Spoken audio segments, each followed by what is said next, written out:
Hi, this is Jeffrey Schwartz here with Anythink Libraries, and we're doing another one of our First Friday recommendation videos. So thanks everyone for joining us. This month is National Novel Writing Month, also known as NaNoWriMo. So we're going to talk about writing and the process of writing. And we've got Colleen Oakes here, who's a local author and has published a variety of books, including the Queen of Hearts series, which we have here. If you're interested in NaNoWriMo and are planning on participating, we've got some events going on at some of our branches every Tuesday and Thursday, except for Thanksgiving in November. We've got write-ins at Anythink Brighton that go on from 5 to 6:30, and then we have a grand finale party celebration and read aloud that'll be at the Wright Farms branch on November 29th from 6:30 to 8, and that'll be your opportunity to read aloud an excerpt of what you've written and also get some advice from a publishing consultant. So anyway, let's get right into it. So Colleen, thank you for being here. Thank you for having me. Absolutely. And you were telling me before we came on that this is your library. This is where you guys come. Yes, we are here all the time. If you see a child running through the shelves, it's probably my child. This is my favorite library. I had my first book launch here. You know, my family uses it almost every week, and I love going and finding my book on the shelves like a big nerd. And it's just like our home. It feels like home to us. So that's yeah, awesome. I'm glad to be here. Good. You want to tell us a little bit? So this is your series, The Queen of Hearts. You want to tell us a little bit about it and maybe plug it, get some checkouts here. Well, I love writing fairy tale retellings. And this was my first one, and I got the idea. I was actually driving my car in the rain, and I saw a poster for the Alice in Wonderland ballet, and I thought to myself, why is that queen so angry? Why is she so pissed off all the time? And so I thought to myself, someone should write that story. And then like a minute later, I thought, I'm going to write that story. That's my story. And so I just wanted to tell a story of how a princess becomes a villain. And I really wanted to explore female rage, which I felt like was a thing that you don't read a lot about or see a lot about, but it's a very interesting thing in male stories that rage is always seen as kind of like this sexy character trait. Yeah. But with females, you don't see anger or rage very often. And so as that is the Queen of Hearts' defining trait, I wanted to write apparently 3 novels about it. And they came out 3 years ago from HarperCollins, and I just love talking about them. And Dinah is my main character, and she's one of my favorite people to read about. So, did you start thinking it would just be one book, and then it grew? I actually started thinking I was writing one giant adult fantasy. Okay. And when I turned it into the publishers, they were like, "Oh no, you've written 3 YA books." So I did not know that at the time, but yes. But now that I'm in YA fantasy, it's like my favorite place to be. Yeah, awesome. I love writing YA. Awesome. It's like the best community. All right, well, so thanks again for being here. And so again, we're going to be talking about writing. And if you have any questions for us, feel free to comment, and we'll try to get to those. But we can start and start talking about writing and sharing some recommendations for you all. So we were also talking before that neither of us have actually participated in NaNoWriMo. So, but we both, I think, have the same feeling that it definitely has some virtues, especially if you're just beginning in writing and wanting to kind of get into the process of doing it every day. So. But you were saying too that you feel like the reason you didn't participate was it's really difficult to churn out that many words each day, for a month. Yeah, and I'm as an English lover, I'm bad at math, and I find numbers to be very intimidating. So to hit a word count every day for me doesn't really work. I like to go by pages or chapters. So I know, like in a good writing session, I can get 1 chapter written per day usually. And that to me is a benchmark for when I'm writing. But NaNoWriMo is so great for new writers who don't know how long they should be writing or when to stop or when to start. And it's so good about giving them these word counts that they hit. And then they can kind of move forward with their story. And it's so great for new writers. But even if you're a seasoned writer, I know a lot of really well established authors who do NaNoWriMo. Yeah. So it's a great program. Yeah. And I think that's the great thing about some of the events we're having, like those write-ins where you're like surrounded by other people who are writing, and that Yeah. can't help but motivate you. Yeah, and I feel like you can also participate in NaNoWriMo and like not do the required That's, of course. word counts. Yeah, You can yeah. just go and like be in a community of writers, and that's what's so cool about it. Yeah, and again, I think it gets you in the practice of writing every day, even if you don't feel like it. You get into the habit of it, and then it naturally accumulates. You'll get there eventually. So, do you want to say a little bit about your process? So you said you don't do a word count, more of a page count. Do you like to plan things out? Do you just go by the seat of your pants and just improvise? Like, how do you? Well, I am a true pantser, which I think is, and so in the writing world, there's usually plotters and pantsers. Most people tend to be plotters, which is kind of like a detailed outline. I started out that way, and I found that I kind of move better in a pants situation, Yeah. Or a D-pant. I'm not even sure how that applies, but I am a true pantser, which means I kind of just write. I kind of have the story flow in my mind, and I can tell usually when my story's changing. I can feel it pulling me like a river current, and I know that that's like the right direction for the story to go in. But sometimes that can get a little treacherous down the river. So I try to keep, the normal plot diagram in my head and know where I am in terms of my rising action and things like that. But I write a couple mornings a week. I usually write for about 4 hours a stretch, as I'm also a parent, and always juggling those two can be really interesting. But that's kind of my writing process. I also can't write at home. I usually write at a Starbucks, which means I spend a lot of money on Starbucks. Or I've come and write here at the library too. But I find that if I'm at home, I'm too distracted by things like laundry or, dishes or, once again, Netflix. Yeah. The love of my life.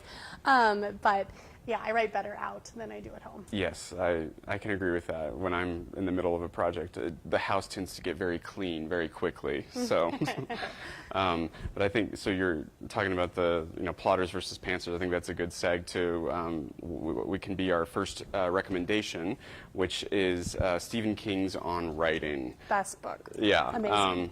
So I first got this book when I was, I think, 13 or 14, and I hadn't actually read any Stephen King yet. But my parents knew I loved writing, and so they got it for me, and I absolutely adored it. And I think it's one of the best books about writing, I know, if not the best. Yeah. It's easily digestible. It's not lofty. It's Not at just all. like the basic things you need to know, but told in a very entertaining, readable way, but so helpful, and there's so much depth there. Like, you can read it 3 or 4 times as a writer, and every time you read it, you'll get new things out of it.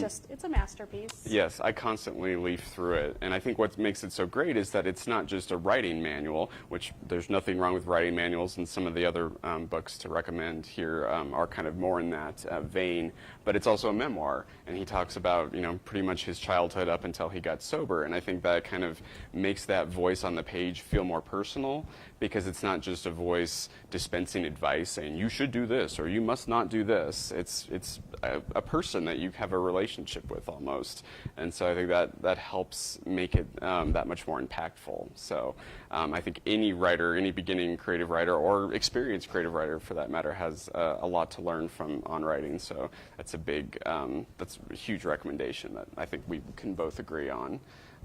Did you have other books when you were starting out writing that were helpful to you in terms of like giving you ideas for your process, or kind of how to plan or how to just approach writing? I've read Bird by Bird by Anne Lamott. Yeah. That's a great one, which I think is very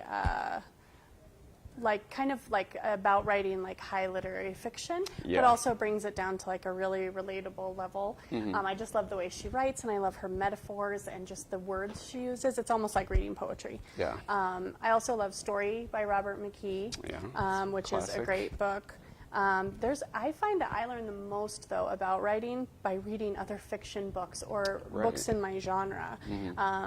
It just, you read a good book and you're just like, oh, and I feel like you're seeping that in without realizing it. Like when I talk to teen writers, I always say, like, if you're reading, you're already doing the work of writing. Yeah. So you're already prepping yourself. You're already like doing this kind of like preconditioning to write. And so that's kind of the best writing book, is just to read books. Definitely, yeah, and that's one of the things that Stephen King mentions in On Writing, is that if you want to be a writer, you have to do two things: read a lot and write a lot. And you know, you have to read widely too. I think it's great to read in your genre because you get a sense of what's been done. But then when you start reading outside of it, those, I think, like you said, it kind of cracks open that egg a little bit. Yeah, and like through osmosis, almost, you start to pick things up that you can apply. Like, you know, you read plays, then you start to, you know, you can begin to refine your dialogue because it's so, you know, that's such a dialogue-driven genre. But yeah, I think that's one of the reasons that we wanted to like have this video, is to encourage everyone to, you know, if you're participating in NaNoWriMo, you know, keep writing. I mean, absolutely, but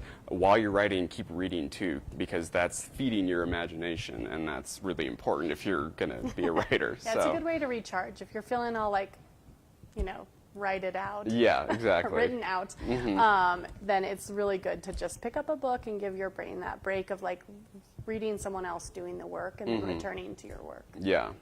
Yeah, I mean, I love, though, I think I absolutely agree that it's good to read, you know, both within your genre and outside your genre when you're writing.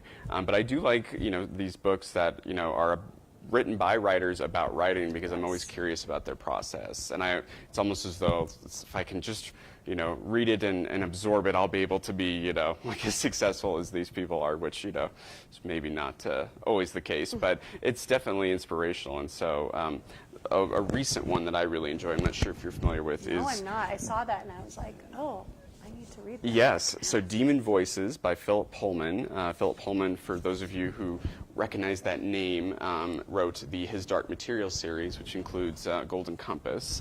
And so this is a book that it came out in England about a year ago. It's just out in America now, and it's fantastic. It's beautiful. And it's beautiful. It is a beautiful, like, book to hold in your hands, but it's a collection of essays about storytelling, and I found it absolutely revelatory because of the way that Pullman approaches things. And it's a little bit similar to Stephen King because it's personal. He'll talk about his own work, and he's very candid about his process, but he's just so erudite and learned. Like I compared it, reading it, to like being in a class with your favorite professor, and you just kind of come out of it like buzzing with ideas. And so there's absolutely some great stuff in there about writing, and he's particularly good with metaphors, because, you know, I think writing can be a mysterious process even to those of us who write, but he finds these ways, either through talking about fairy tales or talking about quantum physics, that kind of elucidate the writing process. And I think that it's,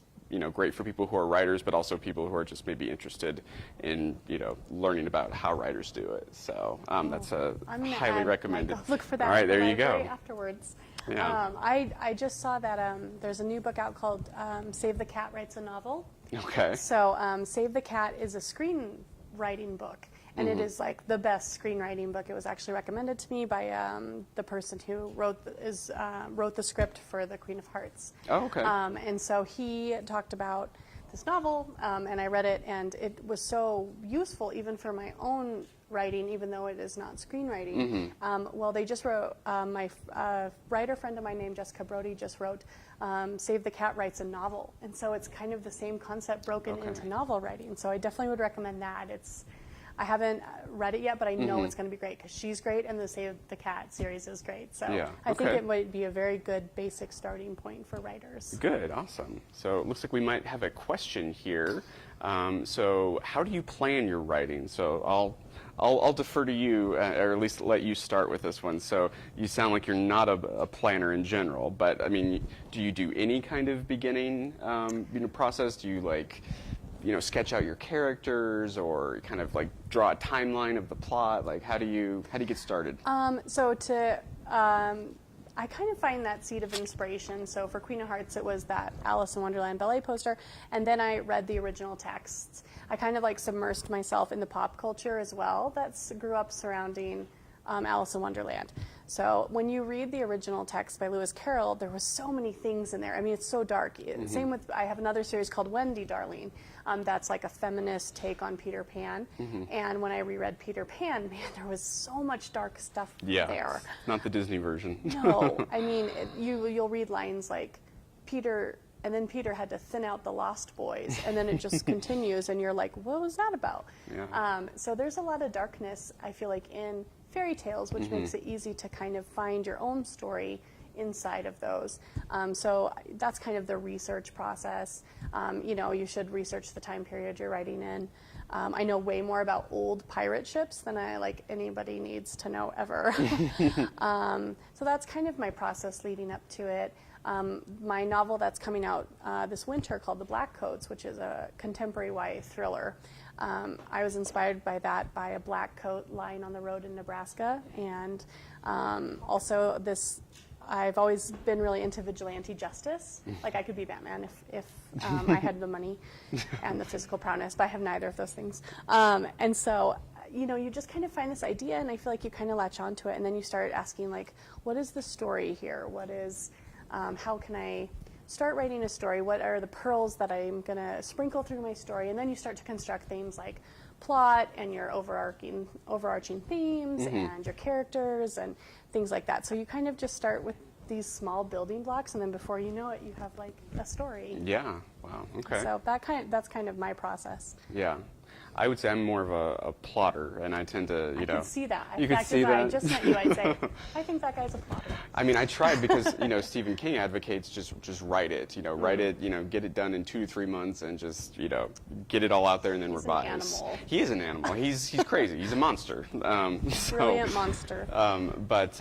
Yeah, I don't know. I've tried that, and sometimes it works. I feel like I'm amenable depending on the story. You know, like sometimes a story, I think, requires, especially if you're writing, say, like a mystery story, like I can't imagine just improvising that. You know, I think you'd have to have some kind of plan in place so that you could, you know, construct it in a way that is satisfying. But yeah, I tend to plot, and I remember seeing a documentary about the show Breaking Bad, and the writers there would all be in a room, and they would literally have little index cards, and they would plot out every single beat of the episode, so sort of plot beats, and I thought that was really interesting. So that's a process I've used before too. But again, I love reading what other authors do, because I think it's interesting to change your process, like especially if you're like stuck.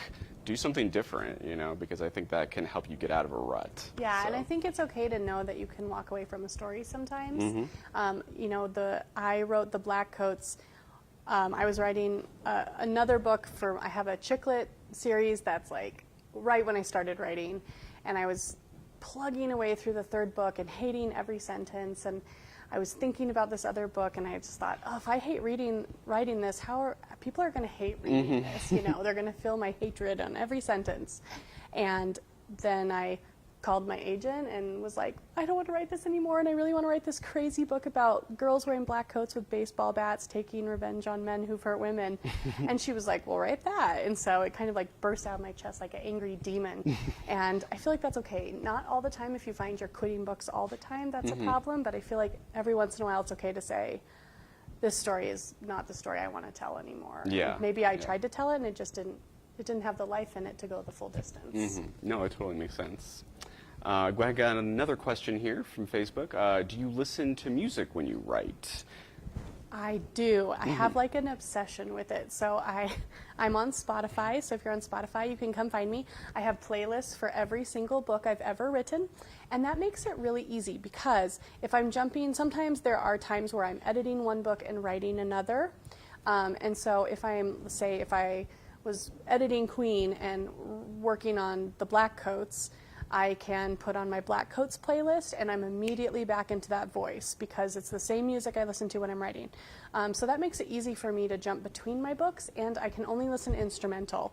If I listen to words, I tend to write those words into my manuscript. In fact, in Ellie in Bloom, before it was edited, I had written the words "Run DMC" into my manuscript, because I was like, listening to it and must have seen it on the playlist. So yes, instrumental only, specific playlist. So as you can tell, I have a lot of feelings about music when I write. No, absolutely. And I have to have earbuds all the time. Yeah.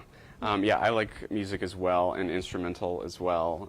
If it's like a particular time period, like I've written a story that was set during the Jazz Age, so I tried to listen to jazz I then.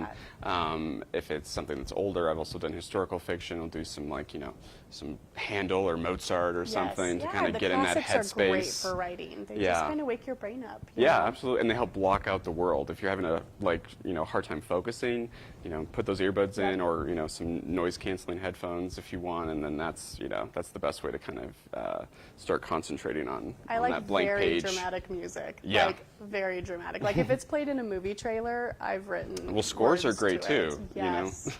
Oh man, we could talk like movie Oh, yeah. instrumental soundtracks for hours, but we won't because we only have 20 Different Facebook Live video. minutes. Yeah. Well, that's awesome. So, well, let's see. I think we're probably getting toward the end here. I wanted to at least touch on this book. This is Elmore Leonard's 10 Rules of Writing. And this one has a kind of interesting backstory. So Elmore Leonard, if you've heard that name, he primarily wrote crime fiction, but it was always crime fiction that was a bit skewed, a bit humorous, very character-driven rather than plot-driven.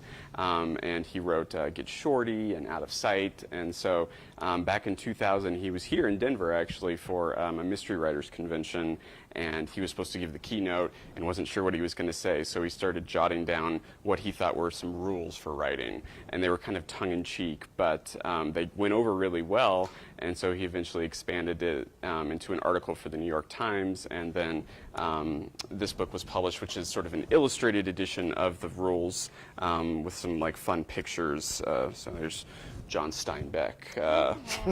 And so it's great because it's fun. It's it has that kind of similar quality to On Writing where it's not intimidating at all, and some of the rules are very tongue-in-cheek. Like his first rule is never open a book with weather, which I think is funny. But the rules themselves are kind of meant to make you laugh, but the explanations behind them I find really interesting. And so for that one, he talks about how if you open with some big description of the landscape and weather, it's not always going to engage the reader. We're looking for people when we read. Yes. And so I think there's real wisdom in some of the rules, as well as in how he acknowledges that not everyone writes the same. And so what works for him doesn't work for Margaret Atwood, and he's that's totally fine. And so I think that's part of the writing process too, is learning what works for you and what rules you can ignore versus what rules maybe that you should follow. I feel like the best way to write is the way you write. Yes. With all the rules and stuff. Yeah. So, if it works for you, then then it works. Keep going. You keep going. So, well, thank you for joining us, Colleen, Thanks for having me. thanks everyone for tuning in and listening. Check out our calendar on the Anythink website for more information about our NaNoWriMo events. I've also, shameless plug, written a blog about some of these books that we've discussed, so check those out if you want a little bit more detailed description of some of these books and my thoughts on them. And we'll be back next month with another video. So thanks. Great. Thank you.